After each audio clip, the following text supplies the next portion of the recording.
Benjamin और Francis दोनों जुड़वा भाई थे, इसलिए दोनों भाई पढ़ाई करने के लिए ट्विंसबर्ग नाम के स्कूल में जाते थे। दोनों भाई स्कूल के बच्चों को देखकर बहुत खुश रहते थे और कुछ ही दिनों में स्कूल में पढ़ाई में सबसे आगे निकल जाते हैं। हर परीक्षा में दोनों भाई ही पहला स्थान लाते थे, इसलिए स्कूल के सभी टीचर दोनों को अपना पसंदीदा बच्चा मानते थे और बाकी बच्चों से भी कहते थे कि वे बेंजामिन और फ्रांसिस की तरह बनने की कोशिश करें। लेकिन बाकी सभी बच्चे उनकी तरह बनने की बजाय दोनों भाइयों से जलने लगे थे। धीरे धीरे हर प्रतियोगिता में भी दोनों भाइयों की ही सबसे ज्यादा तारीफ होने लगी। इसी बीच एक दिन स्कूल में एक प्रतियोगिता होती है जिसमें बेंजामिन और फ्रांसिस सबसे अच्छी एक्टिंग करते हैं। उनके शानदार प्रदर्शन पर सभी टीचर उनकी खूब तारीफ करते हैं। वहाँ बैठे सभी माता पिता भी अपने बच्चों से कहते हैं कि उन्हें बेंजामिन और फ्रांसिस से सीखना चाहिए। यह सुनकर बाकी बच्चे और भी ज्यादा नाराज हो जाते हैं। अगले ही दिन फ्रांसिस स्कूल में रोने लगता है। तभी उसका भाई बेंजामिन उसके पास आता है और पूछता है, तुम क्यों रो रहे हो? फ्रांसिस कहता है, सारे बच्चे मुझे पागल कहकर चिढ़ा रहे हैं। यह सुनकर बेंजामिन गुस्से में आकर उन सभी बच्चों की पिटाई कर देता है। इस वजह से स्कूल के टीचर्स बेंजामिन को ही दोषी ठहराते हैं और उसे सजा दे देते हैं। कुछ दिनों बाद स्कूल में शतरंज चेस का टूर्नामेंट होने वाला था। स्कूल के टीचर बेंजामिन को अपने साथ शतरंज खेलने के लिए बुलाते हैं। बेंजामिन खेलता है लेकिन बार बार हार जाता है, इसलिए टीचर उसे खेलने से मना कर देते हैं और अपने कमरे में वापस भेज देते हैं। लेकिन बेंजामिन एक और मौका मांगता है। टीचर उसे एक आखिरी मौका दे देते हैं। इस बार बेंजामिन अपनी चतुराई से खेलता है और बड़ी आसानी से टीचर को हरा देता है। टीचर हैरान होकर पूछते हैं, तुम मुझसे शतरंज इतनी अच्छी तरह खेल सकते हो, फिर भी पहले जानबूझकर हार क्यों रहे थे? तब बेंजामिन मुस्कुराकर कहता है, इस दुनिया में हमारे दोनों भाइयों के अलावा कोई अपना नहीं है। मैंने आपको हमेशा अपनी माँ की तरह माना है,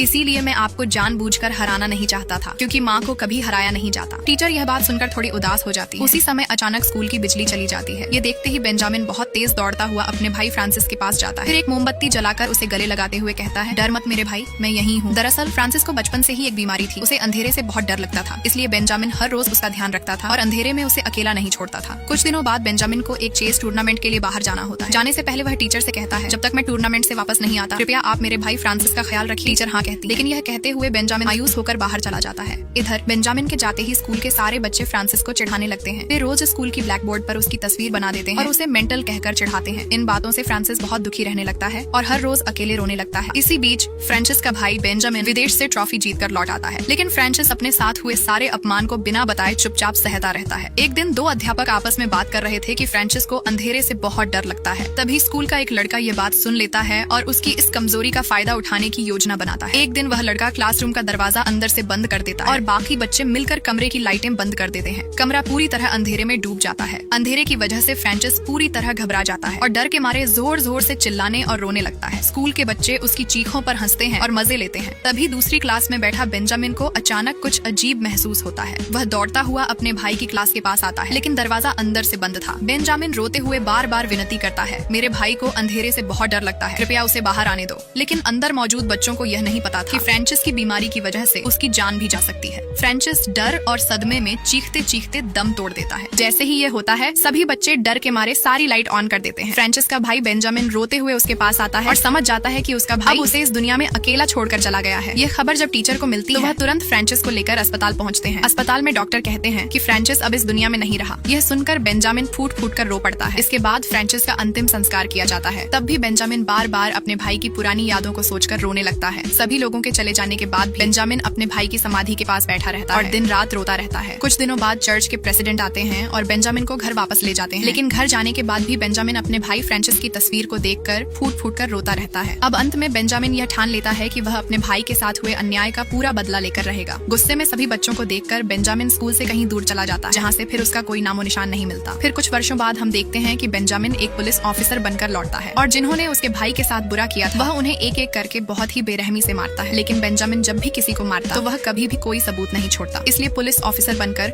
वह खुद ही इन सारे अपराधों की जांच करता और बहुत ही चालाकी से अपना एक एक बदला पूरा करता चला जाता। लेकिन एक दिन अचानक बेंजामिन अपनी ही सीनियर ऑफिसर के हाथों पकड़ लिया जाता है और तब वह अपने सारे सच को सामने रख देता है।